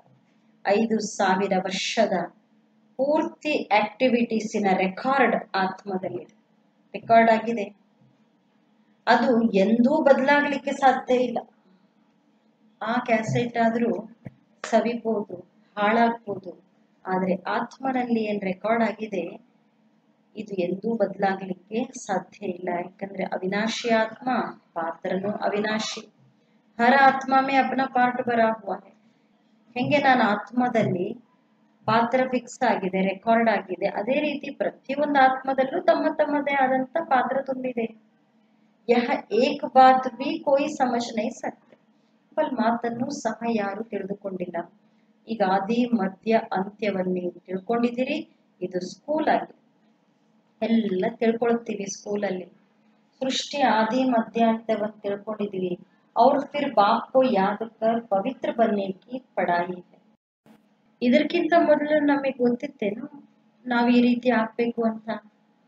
ಶಿವ ಬಾಬಾ ನಮಗೆ ಎಷ್ಟು ಕ್ಲಿಯರ್ ಆಗಿ ತಿಳಿಸ್ತಿದ್ದಾರೆ. ತುಮ್ ಪೆಹಲೆ ನಂಬರ್ ಮೇ ಯಹತೆ, ಫಿರ್ ತುಮ್ ನೀಚೆ ಉತರ್ತೆ ಉತರ್ತೆ ಅಬ್ ಕ್ಯಾ ಬನ್ ಗಯೆ. ಮೊದಲನೇ ನಂಬರ್ದಲ್ಲಿ ಹೇಗಿದ್ದೀವಿ ನಾವು ಅಂದ್ರೆ ಸತ್ಯುಗ ಆದಿಯಲ್ಲಿ ಹೇಗಿದ್ದೀವಿ, ಯಾವ ರೀತಿ ಇದ್ದೀವಿ, ಆಮೇಲೆ ಕೆಳಗಿಳಿತಾ ಇಳಿತಾ ನಾವೀಗ ಏನಾಗ್ಬಿಟ್ಟಿದ್ದೇವೆ, ಇದೆಲ್ಲ ಕ್ಲಿಯರ್ ಆಗಿ ಶಿವಬಾಬಾ ಅವರು ನಮಗೆ ತಿಳಿಸ್ಕೊಟ್ಟಿದ್ದಾರೆ. ಆದ್ರೆ ಜಗತ್ತಿನವ್ರಿಗೆ ಇದು ಗೊತ್ತೇ ಇಲ್ಲ. ಜಗತ್ತಿನವರು ನೋಡ್ರಿ ಏನಾಗ್ಬಿಟ್ಟಿದ್ದಾರೆ, ಅವರ ಸ್ಥಿತಿ ಪರಿಸ್ಥಿತಿ. ಇತನೇ ಡೇರ್ ಮನುಷ್ಯರ ಸಂಖ್ಯೆ ನೋಡಿದ್ರೆ ಜಾಸ್ತಿ ಇದೆ, ಆದ್ರೆ ಜಗತ್ತಿನ ಸ್ಥಿತಿ ನೋಡಿದ್ರೆ ಏನಿದೆ. ಈ ಲಕ್ಷ್ಮೀನಾರಾಯಣ ಕಿ ರಾಜಧಾನಿ ಕಾ ವಿಚಾರ ಕರೋ ಕ್ಯಾ ಹೋಗಾ. ಈ ಲಕ್ಷ್ಮೀನಾರಾಯಣ ರಾಜಧಾನಿಯ ವಿಚಾರ ಮಾಡ್ರಿ ಏನಾಗ್ತದೆ. ಯಹ ಜಹಾ ರಹತೆ ಹೋಂಗೆ ಕೈಸೆ ಹೀರೆ ಜವಾಹರತೋಂ ಕೆ ಮಹಲ್ ಹೋಂಗೆ. ದೇವತೆಗಳು ಎಲ್ಲಿರ್ತಾರೋ ಅಲ್ಲಿ ವಜ್ರ ವೈಡೂರ್ಯಗಳ ಮಹಲ್ ಇರ್ತದೆ. ಬುದ್ಧಿಯಲ್ಲಿ ಬರ್ತದೆ ನಾವೀಗ ಸ್ವರ್ಗವಾಸಿ ಆಗ್ತಾ ಇದ್ದೀವಿ. ವಹಾ ಹಮ್ ಅಪ್ನೆ ಮಕಾನ್ ಆದಿ ಬನಾಯಂಗೆ. ನಾವಲ್ಲಿ ನಮ್ಮದೇ ಆದಂತ ಮಹಲ್ ಅನ್ನು ಕಟ್ತೇವೆ. ಐಸೆ ನೈಕಿ ನೀಚೆ ಸೆ ದ್ವಾರಕಾ ನಿಕಲಾಯಿಕೆ. ಈ ರೀತಿ ಅಲ್ಲ ಭೂಮಿಯಿಂದಲೇ ಚಿನ್ನದ ಮಹಲ್ ಬಂದ್ಬಿಡ್ತದೆ, ಇಲ್ಲ. ಶಾಸ್ತ್ರ ಓದುವಂತವರಿಗೆ ಭಕ್ತರು ಅಂತ ಹೇಳಲಾಗ್ತದೆ. ಭಕ್ತಿ ಮತ್ತು ಜ್ಞಾನ ಎರಡು. ಈಗ ವೈರಾಗ್ಯ ಯಾವುದ್ರ ಮೇಲೆ, ಭಕ್ತಿ ಮೇಲೋ ಜ್ಞಾನ ಮೇಲೇನೋ ಅಂತ ಪ್ರಶ್ನೆ ಬಂದಾಗ ಅವಶ್ಯವಾಗಿ ಹೇಳಬೇಕಾಗ್ತದೆ ಭಕ್ತಿಯ ಮೇಲೆ. अब तुमको ज्ञान मिल रहा है, ಈಗ ನಿಮಗೆ ಜ್ಞಾನ ಸಿಗ್ತಾ ಇದೆ, ಜಿಸ್ಸೆ ತುಮ್ ಇತ್ನಾ ಊಂಚು ಬಂತೆ ಹೋ, ಇದರಿಂದ ಅತ್ಯಂತ ಶ್ರೇಷ್ಠರಾಗ್ತೀರಿ. ಅಂಥ ಜ್ಞಾನ ಈಗ ನಿಮಗೆ ಸಿಗ್ತಾ ಇದೆ. ಈಗ ಬಾಬಾ ನಿಮಗೆ ಸುಖ ಕೊಡುವಂತವರಾಗಿದ್ದಾರೆ. ಸುಖಧಾಮ ಅಂದ್ರೆ ಸ್ವರ್ಗಕ್ಕೆ ಹೇಳ್ತೇವೆ.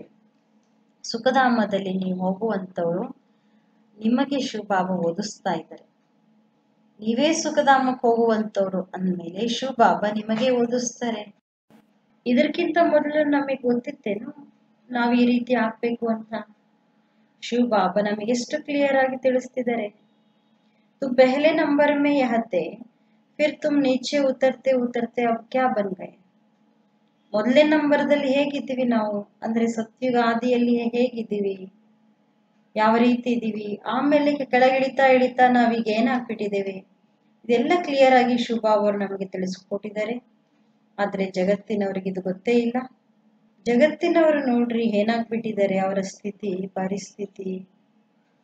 ಇತನೇ ಡೇರ್ ಮನುಷ್ಯರ ಸಂಖ್ಯೆ ನೋಡಿದ್ರೆ ಜಾಸ್ತಿ ಇದೆ, ಆದ್ರೆ ಜಗತ್ತಿನ ಸ್ಥಿತಿ ನೋಡಿದ್ರೆ ಏನಿದೆ. ಈ ಲಕ್ಷ್ಮೀನಾರಾಯಣ ಕಿ ರಾಜಧಾನಿ ಕಾ ವಿಚಾರ ಕರೋ ಕ್ಯಾ ಹೋಗಾ. ಈ ಲಕ್ಷ್ಮೀನಾರಾಯಣ ರಾಜಧಾನಿಯ ವಿಚಾರ ಮಾಡ್ರಿ ಏನಾಗ್ತದೆ. यह जहाँ रहते होंगे कैसे हीरे ಜವಾಹರತೋಂ ಕೆ ಮಹಲ್ ಹೋಂಗೆ. ದೇವತೆಗಳು ಎಲ್ಲಿರ್ತಾರೋ ಅಲ್ಲಿ ವಜ್ರ ವೈಡೂರ್ಯಗಳ ಮಹಲ್ ಇರ್ತದೆ. ಬುದ್ಧಿಯಲ್ಲಿ ಬರ್ತದೆ ನಾವೀಗ ಸ್ವರ್ಗವಾಸಿ ಆಗ್ತಾ ಇದ್ದೀವಿ. ವಹಾ ಹಮ್ ಅಪ್ನೆ ಮಕಾನ್ ಆದಿ ಬನಾಯಂಗೆ, ನಾವಲ್ಲಿ ನಮ್ಮದೇ ಆದಂತ ಮಹಲ್ ಅನ್ನು ಕಟ್ತೇವೆ. ಐಸೆ ನೈಕಿ ನೀಚೆ ಸೆ ದ್ವಾರಕಾ ನಿಕಲಾಯಿಕೆ, ಈ ರೀತಿ ಅಲ್ಲ ಭೂಮಿಯಿಂದಲೇ ಚಿನ್ನದ ಮಹಲ್ ಬಂದ್ಬಿಡ್ತದೆ. ಇಲ್ಲ, ಶಾಸ್ತ್ರ ಓದುವಂತವರಿಗೆ ಭಕ್ತರು ಅಂತ ಹೇಳಲಾಗ್ತದೆ. ಭಕ್ತಿ ಮತ್ತು ಜ್ಞಾನ ಎರಡು. अब तुमको ज्ञान मिल रहा है, ಈಗ ನಿಮಗೆ ಜ್ಞಾನ ಸಿಗ್ತಾ ಇದೆ. जिससे तुम इतना ऊंच बनते हो, ಇದರಿಂದ ಅತ್ಯಂತ ಶ್ರೇಷ್ಠರಾಗ್ತೀರಿ. ಎಂತಹ ಶ್ರೇಷ್ಠ ಶಿಕ್ಷಣ ಶಿವಬಾಬಾರವರು ನಮಗೆ ಕೊಡ್ತಾ ಇದ್ದಾರೆ. ಇಂಥ ಶಿಕ್ಷಣವನ್ನು ನಾವೆಂದಿಗೂ ತಪ್ಪಿಸಿಕೊಳ್ಳಬಾರದು. ಈ ಶಿಕ್ಷಣದಿಂದ ಸಿಗುವಂತಹ ಪ್ರಾಪ್ತಿ ಬಹಳ ದೊಡ್ಡದಾಗಿದೆ. ಒಬ್ಬ ಸನ್ಯಾಸಿ ಒಬ್ಬ ಪಾರಸ್ಮಣಿ ಹೆಂಗನ್ನಾಗ್ಲಿ ಪಡೆದುಕೊಳ್ಬೇಕಂತ ಬಹಳಷ್ಟು ಕುತೂಹಲದಿಂದ ತನ್ನ ಜೀವನವನ್ನೇ ಪೂರ್ತಿ ಅದಕ್ಕೋಸ್ಕರ ತನ್ನ ಸಮಯವನ್ನು ಕೊಟ್ಟು ಇನ್ನೇನು ವೃದ್ಧಾಪ್ಯದಲ್ಲಿ ಅವನು ಪಾರಸ್ಮಣಿಯನ್ನು ಪಡೆದುಕೊಂಡ. ಆ ಪಾರಸ್ಮಣಿಯನ್ನು ಯೋಗ್ಯ ರೂಪದ ವ್ಯಕ್ತಿಗೆ ಕೊಡ್ಬೇಕಲ್ಲ. ನನ್ನ ಜೀವನ ಪೂರ್ತಿ ಇದಕ್ಕಾಗಿ ಮುಡ್ಬಿಟ್ಟಿದ್ದೇನೆ ಅಂದ ಮೇಲೆ ಆ ಒಂದು ಪಾರಸ್ಮಣಿ ವ್ಯರ್ಥವಾಗಿ ಹೋಗ್ಬಾರ್ದು, ಒಳ್ಳೆ ವ್ಯಕ್ತಿಗೆ ಕೊಡ್ಬೇಕು ಅಂತ ಹೇಳ್ಕೊಂಡು ಒಬ್ಬ ರಾಜನಿಗೆ ಹತ್ರ ಹೋಗ್ತಾನೆ. ಆ ರಾಜ ಎಲ್ಲಾ ವಿಷಯವನ್ನು ಕೇಳ್ತಾನೆ. ಎಲ್ಲಾ ಕೇಳಿ ಆ ಪಾರಸ್ಮಣಿಯನ್ನು ತೆಗೆದುಕೊಂಡು ನದಿಯಲ್ಲಿ ಎಸೆದು ಬಿಡ್ತಾನೆ. ಆ ವೃದ್ಧನಿಗೆ ಬಹಳ ಬೇಸರ ಆಗ್ತದೆ. ಏನಪ್ಪಾ, ಪಾರಸ್ಮಣಿಗೋಸ್ಕರ ನಾನು ಎಷ್ಟೆಲ್ಲ ನನ್ನ ಸಮಯ ಸಂಕಲ್ಪ, ಎಷ್ಟೆಲ್ಲ ಜೀವನ ಪೂರ್ತಿ ನಾನು ಇದಕ್ಕಿಟ್ಟಿದ್ದೇನೆ. ಒಂದೇ ಕ್ಷಣದಲ್ಲಿ ರಾಜ ಈ ಪಾರಸ್ಮಣಿಯನ್ನು ನೀರಲ್ಲಿ ಎಸೆಬಿಟ್ನಲ್ಲ. ಕೇಳ್ತಾನೆ ರಾಜನಿಗೆ. ಆಗ ರಾಜ ಹೇಳ್ತಾನೆ, ಅಲ್ಲ, ಈ ಪಾರಸ್ಮಣಿಗೋಸ್ಕರ ನಿನ್ನ ಜೀವನ ಪೂರ್ತಿ ಏನು ಇಟ್ಟಿದೆಯೋ ಅದೇ ಸಮಯವನ್ನು ಪರಮಾತ್ಮನಿಗಾಗಿ ಇಟ್ಟಿದ್ರೆ ನೀನೇ ಪಾರಸ್ಮಣಿ ಆಗ್ತಾ ಇದೆಯಲ್ಲ ಅಂತ ಹೇಳ್ತಾನೆ. ಅವಾಗ ಆ ವೃದ್ಧನಿಗೆ ಬಹಳಷ್ಟು ರಿಯಲೈಸ್ ಆಗ್ತದೆ. ಅದೇ ರೀತಿ ಪರಮಾತ್ಮನ ಮಹಾವಾಕ್ಯಕ್ಕೋಸ್ಕರ ಕೇಳುವುದಕ್ಕಾಗಿ ನಾವು ನಮ್ಮ ಜೀವನದಲ್ಲಿ ಸಮಯವನ್ನು ಕೊಡಲೇಬೇಕು. ಅವಾಗ ಮಾತ್ರ ಸಫಲತೆ ನಮ್ಮ ಜೀವನಕ್ಕೆ ಸಿಗ್ತದೆ. ಅಂಥ ಜ್ಞಾನ ಈಗ ನಿಮಗೆ ಸಿಗ್ತಾ ಇದೆ. ಈಗ ಬಾಬಾ ನಿಮಗೆ ಸುಖ ಕೊಡುವಂತವರಾಗಿದ್ದಾರೆ. ಸುಖಧಾಮ ಅಂದ್ರೆ ಸ್ವರ್ಗಕ್ಕೆ ಹೇಳ್ತೇವೆ. ಸುಖಧಾಮದಲ್ಲಿ ನೀವು ಹೋಗುವಂತವ್ರು ನಿಮಗೆ ಶಿವಬಾಬಾ ಓದಿಸ್ತಾ ಇದ್ದಾರೆ. ನೀವೇ ಸುಖಧಾಮಕ್ಕೆ ಹೋಗುವಂತವ್ರು ಅಂದಮೇಲೆ ಶಿವಬಾಬಾ ನಿಮಗೆ ಓದಿಸ್ತಾರೆ. ಈ ಜ್ಞಾನ ನೀವು ಆತ್ಮ ತೆಗೆದುಕೊಳ್ತಾ ಇದೆ. ಆತ್ಮನಿಗೆ ಯಾವುದೇ ಧರ್ಮ ಇಲ್ಲ, ಅದು ಆತ್ಮ. ಆಮೇಲೆ ಆತ್ಮ ಯಾವಾಗ ಶರೀರದಲ್ಲಿ ಬರ್ತದೆ ಆಗ ಶರೀರದ ಧರ್ಮನೇ ಬೇರೆ ಆಗ್ತದೆ. ಆತ್ಮನ ಧರ್ಮ ಯಾವುದಾಗಾದ್ರೆ ಒಂದಂತೂ ಆತ್ಮ ಬಿಂದು ರೂಪ ಮತ್ತು ಶಾಂತ ಸ್ವರೂಪ. ಶಾಂತಿಧಾಮ ಮುಕ್ತಿಧಾಮದಲ್ಲಿರ್ತದೆ. ಈಗ ಬಾಬಾ ತಿಳಿಸ್ತಾರೆ, ಸಬ್ ಬಚ್ಚೋ ಕಾ ಹಕ್ ಹೈ, ಎಲ್ಲಾ ಮಕ್ಕಳಿಗೂ ಹಕ್ಕಿದೆ. ಬಹುತ್ ಬಚ್ಚೆ ಹೈ ಜೋ ಅವ್ರ ಧರ್ಮ ಮೇ ಕನ್ವರ್ಟ್ ಹೋಗಿ, ಎಷ್ಟೋ ಜನ ಮಕ್ಕಳು ಬೇರೆ ಬೇರೆ ಧರ್ಮದಲ್ಲಿ ಕನ್ವರ್ಟ್ ಆಗ್ಬಿಟ್ಟಿದ್ದಾರೆ. ವಹ ಫಿರ್ ನಿಕಾಲ್ಕರ್ ಅಪ್ನೆ ಅಸುಲಿ ಧರ್ಮ ಆಚಾರ, ಅವರೆಲ್ಲ ಮತ್ತೆ ಎಲ್ಲಿ ಹೋಗ್ತಾರೆ, ಮತ್ತೆ ನಮ್ಮ ಮೂಲ ಧರ್ಮಕ್ಕೆ ಬರಲೇಬೇಕು. जो देवी देवता धर्म छोड़ दूसरे धर्म में गए वह सब पत्ते लौट कर आ जाएंगे. ದೇವತಾ ಧರ್ಮದವರು ಏನೆಲ್ಲ ಬೇರೆ ಬೇರೆ ಧರ್ಮಕ್ಕೆ ಹೋಗಿದ್ದಾರೆ ಅವರೆಲ್ಲ ಮತ್ತೆ ಆ ಎಲೆಗಳು ತಿರುಗಿ ಈ ಧರ್ಮಕ್ಕೆ ಬರಲೇಬೇಕು, ತಮ್ಮ ತಮ್ಮ ಜಾಗಕ್ಕೆ ಬರಲೇಬೇಕು. ಈ ಎಲ್ಲಾ ಮಾತುಗಳು ಬೇರೆ ಯಾರು ತಿಳ್ಕೊಂಡಿಲ್ಲ. ಮೊಟ್ಟ ಮೊದಲು ತಂದೆ ಪರಿಚಯ ಕೊಡಬೇಕು. ಇದರಲ್ಲೇ ಎಷ್ಟೋ ಜನರಿಗೆ ಗೊಂದಲ ಮಾಡಿಕೊಳ್ತಾರೆ. ನಮಗೆ ಯಾರು ಓದಿಸ್ತಾರೆ, ಕಣ್ಣಿಗೆ ಕಾಣಿಸ್ತಾ ಇಲ್ಲಲ್ವಾ? ಭಗವಂತ ಓದಿಸ್ತಾ ಇದ್ದಾರೆ. ಕೃಷ್ಣ ತೋ ದೇಹದಾರಿ, ಕೃಷ್ಣ ಅಂತೂ ದೇಹದಾರಿಯಾಗಿದ್ದಾರೆ. ಇನ್ಕೋ ದಾದಾ ಕಹೆಂಗೆ, ಬ್ರಹ್ಮರವರಿಗೆ ನಾವು ದಾದಾ ಅಂತ ಹೇಳ್ತೀವಿ. ಎಲ್ಲರೂ ಸೋದರ ಸೋದರರು. ಫಿರ್ ಹೇ ಮರ್ತಬೇಕೆ ಉಪ್ಪರ್, ಆಮೇಲೆ ಅವರವರ ಸ್ಥಾನದ ಮೇಲೆ. ಯಹ ಬಾಯಿ ಕಾ ಶರೀರ್ ಹೇ ಯಾ ಬಹನ್ ಕಾ ಶರೀರ್ ಹೇ, यह भी अब तुम जानते हो. आत्मा तो एक छोटा सा सितारा, आत्मा तो ಒಂದು ಸಣ್ಣ ನಕ್ಷತ್ರ. इतनी सब नॉलेज छोटे सितारे में है। सितारे शरीर के सिवाय बात भी नहीं कर सकते। ಈ ಆತ್ಮ ನಕ್ಷತ್ರ ಶರೀರವಿಲ್ಲದೆ ಮಾತನಾಡಲು ಸಾಧ್ಯವಿಲ್ಲ. ಈ ನಕ್ಷತ್ರ ಪಾತ್ರ ಮಾಡಬೇಕಾದ್ರೆ ಅಂಗಗಳು ಬೇಕು. ನಕ್ಷತ್ರಗಳ ಜಗತ್ತೇ ಬೇರೆ. ಆಮೇಲೆ ಆತ್ಮ ಇಲ್ಲಿ ಬಂದು ಶರೀರ ಧಾರಣೆ ಮಾಡ್ತದೆ. ಅದು ಆತ್ಮಗಳ ಮನೆ. ಶರೀರ ಬಹಳ ದೊಡ್ಡದು, ಆದರೆ ಆತ್ಮ ಬಹಳ ಚಿಕ್ಕದು. ಆದರೆ ಈ ದೊಡ್ಡ ಶರೀರವನ್ನು ಎಷ್ಟು ನೆನಪು ಮಾಡ್ತಾರೆ? ಈಗ ನೀವು ನೆನಪು ಮಾಡಬೇಕಾಗಿರೋದು ಒಬ್ಬ ಪರಮಪಿತ ಪರಮಾತ್ಮನನ್ನು. ಇದೇ ಸತ್ಯ ಆಗಿದೆ. ಯಾವಾಗ ಆತ್ಮ ಮತ್ತು ಪರಮಾತ್ಮನ ಮಿಲನ ಆಗ್ತದೆ, ಅದಕ್ಕೆ ಗಾಯನವೂ ಇದೆ. ಆತ್ಮ ಪರಮಾತ್ಮಗಲಿ ಬಹಳ ಕಾಲವಾಯಿತು ಅಂದ್ರೆ ಎಷ್ಟು ಸಮಯ? 5000 ವರ್ಷವಾಯಿತು. ನೆನಪಾಗ್ತದಲ್ವಾ? ಈಗ ಎಷ್ಟು ಸಮಯ ಆಯ್ತಪ್ಪ? ಶಿವಬಾಬಾ ಕಲ್ಪ ಕಲ್ಪ ಏನ್ ಹೇಳಿದ್ರು ಅದನ್ನೇ ಬಂದು ಹೇಳ್ತಾರೆ. ಇದರಲ್ಲಿ ಏನೂ ವ್ಯತ್ಯಾಸ ಆಗೋದಿಲ್ಲ. ಸೆಕೆಂಡ್ ಬೈ ಸೆಕೆಂಡ್ ಏನ್ ಆಕ್ಟ್ ನಡೀತದೋ ಅದೆಲ್ಲವೂ ನಮ್ಮ ಪಾಲಿಗೆ ಹೊಸತ್ತೇ. ಯಾಕೆಂದ್ರೆ ಹಿಂದಿನ ಕಲ್ಪದ ನಮಗೆ ಏನ್ ಆಕ್ಟ್ ಮಾಡಿದೀವಿ ಅನ್ನೋದು ನಮಗೆ ನೆನಪಿಲ್ಲ. ಪ್ರತಿ ಸೆಕೆಂಡ್ ಪಾಸ್ ಆಗ್ತಾ ಇರ್ತದೆ, ಮಿನಿಟ್ ಪಾಸ್ ಆಗ್ತಾ ಇರ್ತದೆ. ಅಂದ್ರೆ ನಮ್ಮ ಪಾಲಿಗೆ ಅದು ಬಿಡ್ತಾ ಹೋಗ್ತೇವೆ, ಪಾಸ್ ಆಗ್ತಾ ಹೋಗ್ತದೆ. ಅದಕ್ಕೆ ಹೇಳ್ತೇವೆ ಇಷ್ಟು ವರ್ಷ, ಇಷ್ಟು ದಿನ, ಇಷ್ಟು ನಿಮಿಷ, ಇಷ್ಟು ಸೆಕೆಂಡ್ ಪಾಸ್ ಆಗ್ತಾ ಆಗ್ತಾ ಹೋಗ್ತದೆ. ಪೂರ್ತಿ 5000 ವರ್ಷ ಆಗ್ತದೆ. ಆಮೇಲೆ 1ನೇ ನಂಬರಿಂದ ಮತ್ತೆ ಪ್ರಾರಂಭ ಆಗ್ತದೆ. ಇದೆಲ್ಲ ಅಕ್ಯುರೇಟ್ ಲೆಕ್ಕ ಇದೆ. ಮಿನಿಟ್ ಸೆಕೆಂಡ್ ಎಲ್ಲವೂ ನೋಟ್ ಮಾಡ್ತೇವೆ. ನಿಮ್ಗೆ ಯಾರಾದ್ರೂ ಕೇಳಬಹುದು, ಇವರು ಎಷ್ಟು ಜನ್ಮ ತಗೊಂಡಿದ್ರು? ನೀವು ಲೆಕ್ಕ ಮಾಡಿ ಹೇಳ್ಬೋದು. ಕೃಷ್ಣ 1ನೇ ನಂಬರ್ನಲ್ಲಿ ಜನ್ಮ ತಗೊಂಡಿದ್ದಾರೆ. ಶಿವಬಾಬಾ ಅವ್ರದ್ದು ಮಿನಿಟ್ ಮತ್ತು ಸೆಕೆಂಡ್ ಇಂದು ತೆಗಿಲಿಕ್ಕೆ ಸಾಧ್ಯ ಇಲ್ಲ. ಅದೇ ಕೃಷ್ಣಂದು ತಿಥಿ ತಾರೀಖ್ ಪೂರ್ಣ ಎಲ್ಲ ಲೆಕ್ಕ ತೆಗಿಬಹುದು. ಮನುಷ್ಯರ ಗಡಿಯಾರದಲ್ಲಿ ವ್ಯತ್ಯಾಸ ಬರ್ತದೆ ಮಿನಿಟ್ ಸೆಕೆಂಡ್ ಇಂದು. ಶಿವಬಾಬರ ಅವತರಣೆಯಲ್ಲಿ ಏನೂ ವ್ಯತ್ಯಾಸ ಇರುವುದಿಲ್ಲ. ಗೊತ್ತೇ ಆಗುದಿಲ್ಲ ಯಾವಾಗ ಬಂದ್ರು. ಈ ರೀತಿ ಎಲ್ಲ ಸಾಕ್ಷಾತ್ಕಾರ ಆಯ್ತು ಅವಾಗ ಬಂದ್ರು ಅಲ್ಲ, ಅಂದಾಜಲ್ಲಿ ಹೇಳ್ತಾರಷ್ಟೇ. ಸಾಕ್ಷಾತ್ಕಾರ ಆದಾಗ ಬಂದರು ಅಂತ ಅರ್ಥ ಅಲ್ಲ, ಯಾವಾಗ ಬಂದ್ರು ಅಂತ ಗೊತ್ತಾಗಲ್ಲ. ದಾದಾ ಲೇಖರಾಜ್ ಅವರ ಶರೀರದಲ್ಲಿ ಪರಕಾಯ ಪ್ರವೇಶ ಮಾಡಿದ್ರು ಬಾಬಾ ಅಲ್ವಾ?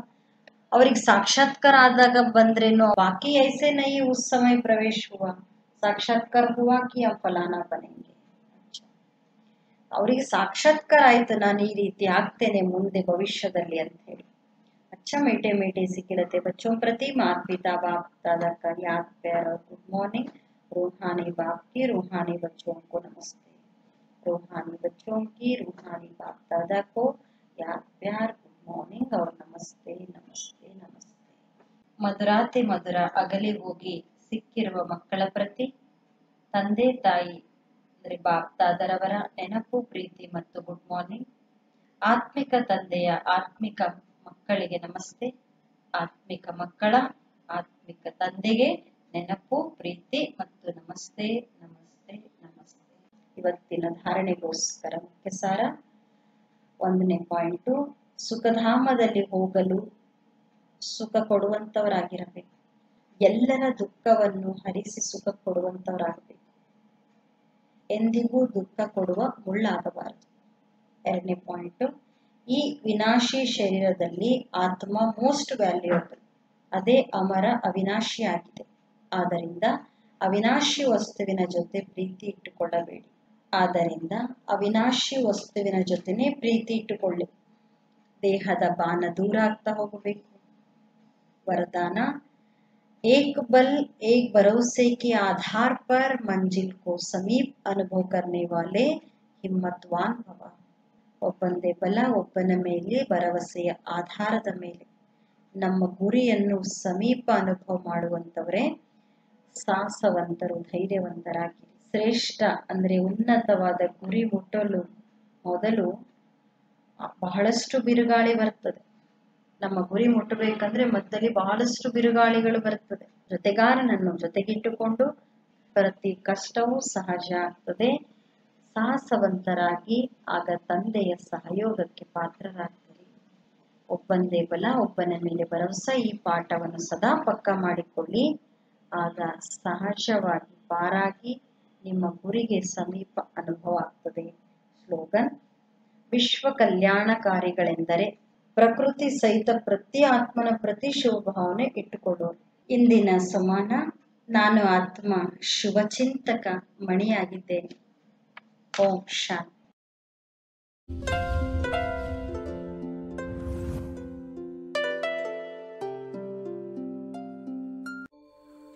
ಓಂ ಶಾಂತಿ.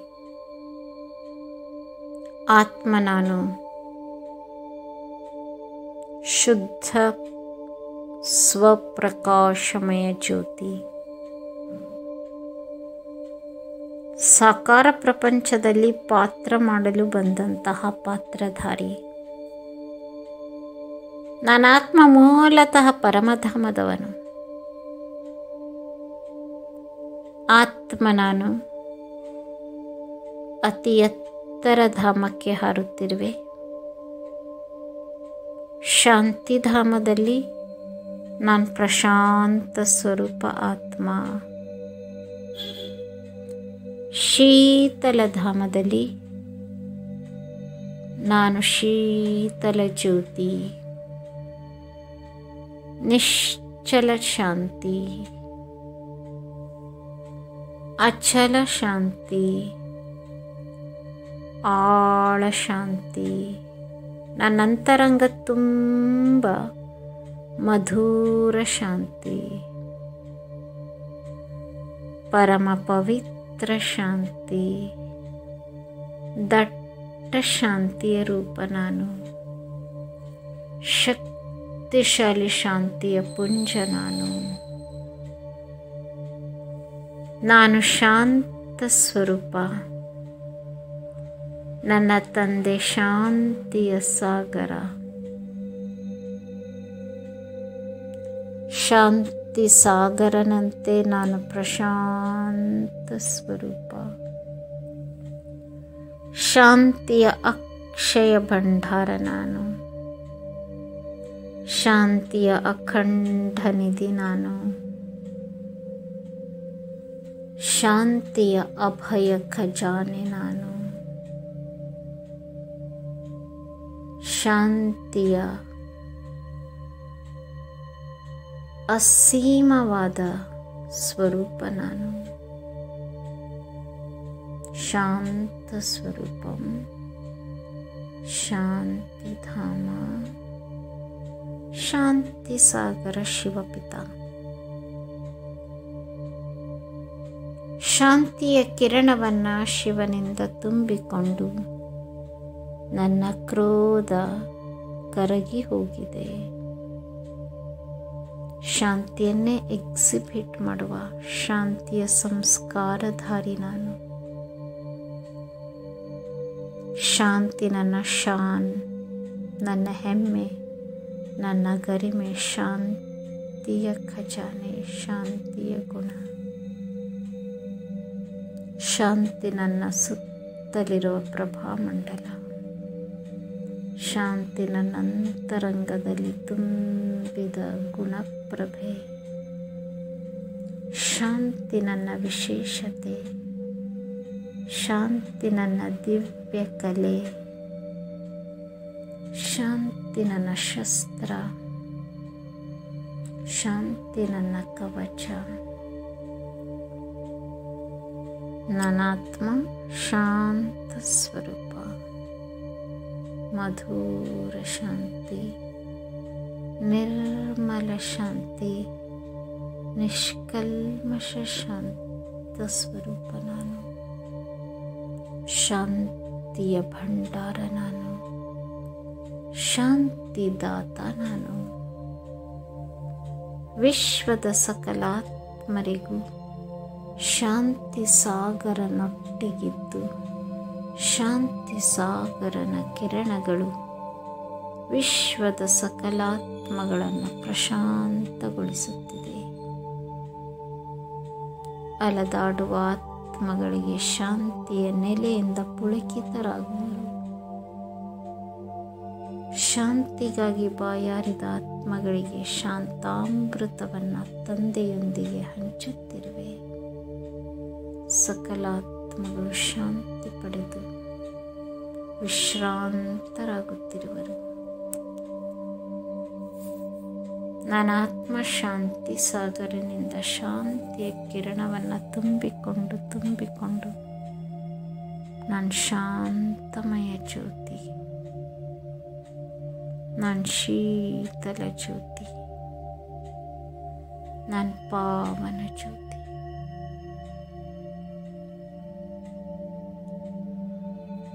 ಶಾಂತಿ ಸಾಗರನ ಶಾಂತಿಯ ಕಿರಣಗಳು ನನ್ನಂತರಂಗದ ಕ್ರೋಧವನ್ನು ತಣಿಸಿದೆ, ಶಾಂತನಾಗುತ್ತಿರುವೆ.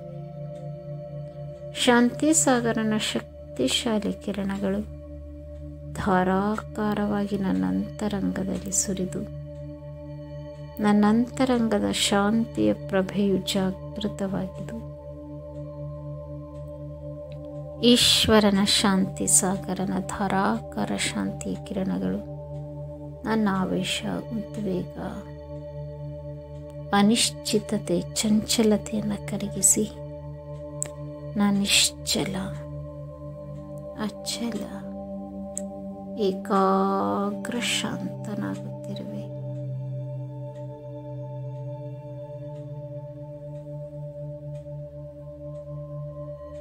ಅಲ್ಲೋಲ ಕಲ್ಲೋಲ ಕೋಲಾಹಲಗಳ ಮಧ್ಯದಲ್ಲಿ ನನ್ನ ಆತ್ಮ ಪ್ರಶಾಂತಮಯ ಆಳವಾದ ಶಾಂತಿಯ ಸೂರ್ಯ.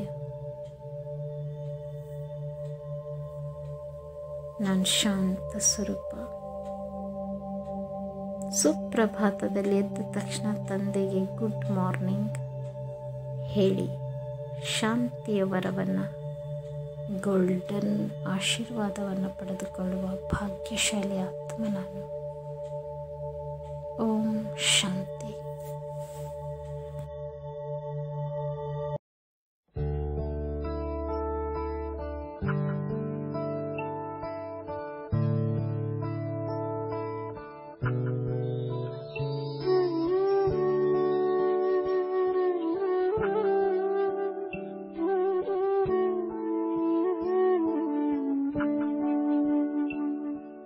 बाबा तुम कितने अच्छे हो, बाबा तुम कितने प्यारे हो।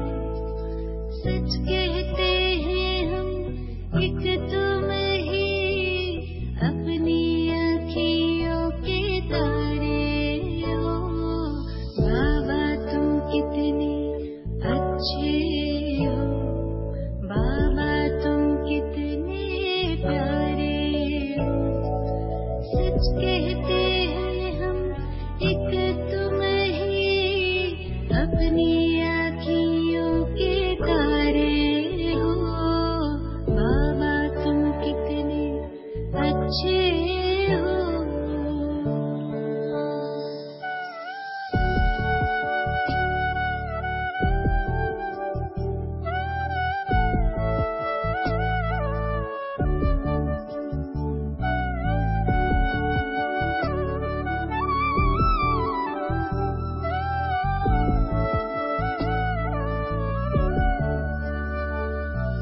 दिल तक पे हमें बिठाया है, मस्तक मणि बनाया है।